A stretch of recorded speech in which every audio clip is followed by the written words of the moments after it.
যুক্তরাজ্যের নতুন নাগরিকত্ব নীতিমালা যেন অভিবাসীদের জীবনে এক কঠিন পরীক্ষার নাম। ব্রিটিশ নাগরিকত্ব পেতে লাগবে 10 বছর। এছাড়া ওয়ার্ক পারমিট ভিসায় বেশ কয়েকটি পরিবর্তন আনতে যাচ্ছে সরকার। নতুন এই নীতিতে উদ্বেগ বাড়ছে অভিবাসী কমিউনিটিতে। স্থানীয় সরকার নির্বাচনে ভরাডুবির পর অভিবাসন ইস্যুতে কঠোর পদক্ষেপ নেবার সরকারের। বিস্তারিত বিশেষ প্রতিনিধি শরীফুল ইসলাম চৌধুরীর রিপোর্টে। ক্যামেরায় ছিলেন যুক্তরাজ্যে অভিবাসন এখন সবচেয়ে আলোচিত রাজনৈতিক ইস্যু। জনমত ও বিরোধী চাপের মুখে অবশেষে কঠোর অবস্থান নিল লেবার সরকার। প্রধানমন্ত্রী কিয়ার স্টারমার ঘোষণা করেছেন নতুন ভিসা ও অভিবাসন নীতি। নতুন নীতির আওতায় স্থায়ীভাবে বসবাসের অনুমতি পেতে যুক্তরাজ্য অভিবাসীদের কমপক্ষে 10 বছর অপেক্ষা করতে হবে। সরকারের নতুন ঘোষণায় ইমিগ্রেন্ট কমিউনিটিতে দেখা দিয়েছে উদ্বেগ আর অনিশ্চয়তা। ইলেকশনের পরে নতুন সরকার গঠন হলেই কিন্তু ইমিগ্রেন্টদের ওরা টুটি চেপে ধরে। ওরা মনে করে যে এই ইমিগ্রেন্টদের কারণেই হয়তো এদেরকে দমন করলে হয়তো তাদের সব সমস্যার সমাধান হয়ে যাবে। যারা মনে করেন এখানে এখনো ব্রিটিশ হতে পারি নাই, যারা মনে করেন এখনো 10 ইয়ার্স হই নাই বা 5 ইয়ার্স রুট টু সেটেলমেন্ট হই নাই, যাদের হওয়া বাকি, তারা সব থেকে বেশি এফেক্টেড হচ্ছে। মানে আমার মতো যারা আছে স্টুডেন্ট ভিসা আসছে, পিএসডব্লিউতে গিয়ে একটা কোম্পানিতে আমি পারমিট নিলাম। একটা কোম্পানি কি 10 বছর থাকা সম্ভব? 10 বছর 2 বছর পরে একটা কোম্পানি চলে গেল, আরো 2 বছর পরে আরেকটা কোম্পানি চলে গেল।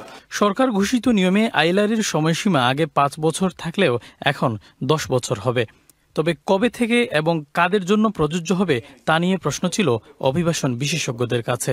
সাধারণত আমাদের এক্সপিরিয়েন্স বলে যে যারা যে রুটে আসছেন, জেনে আসছেন, ওইটাই থাকে।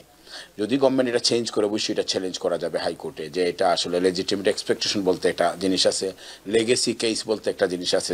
সুতরাং আমার মনে হয় যারা অলরেডি চলে আসছে তারা 5 ইয়ার্স পরে গভর্নমেন্ট একটা টাইমলাইন দিয়ে দিবে যে এত বছরের মধ্যে, বলতে পারে 2020-এর মধ্যে যারা অ্যাপ্লাই করবে সবাই ইনডিফিনিট পাবে। আদারওয়াইজ এর পরে 10 বছরের রুটে সবাই চলে। কেউ যদি মনে করেন কেউ ইংরেজি পাস করতে পারলো না, সে ইনডিফিনিট অ্যাপ্লাই করতে পারলো না 2028, তখন 2029-এ যখন সে পড়বে সে 10 বছর রুটে চলে যাবে।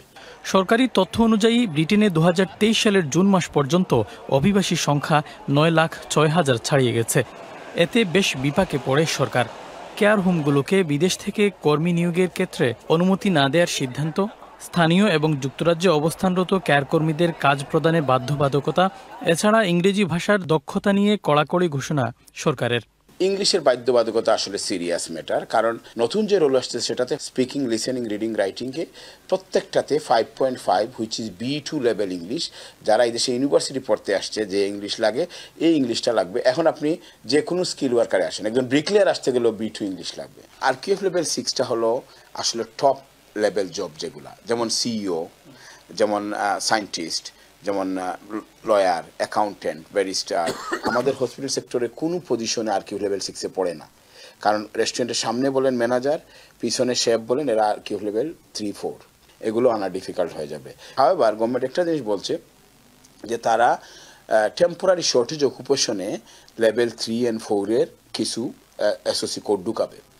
আমার ধারণা হয়তো বা শেফটাকে টেম্পোরারি শর্টেজ অকুপেশন নিতে পারে, যেটা 2012 থেকে 19-এ ছিল।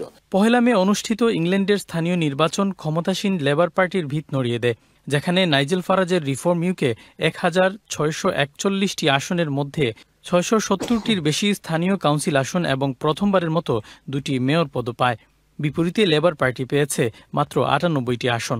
অথচ মাত্র 10 মাস আগে জাতীয় নির্বাচনে 650টি আসনের লড়াইয়ে 412টি আসনে ভূমিধস জয় নিয়ে ক্ষমতার মসনদে বসে labour party.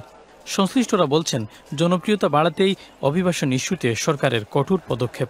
Shariful Islam Chowdhury, channels news, London.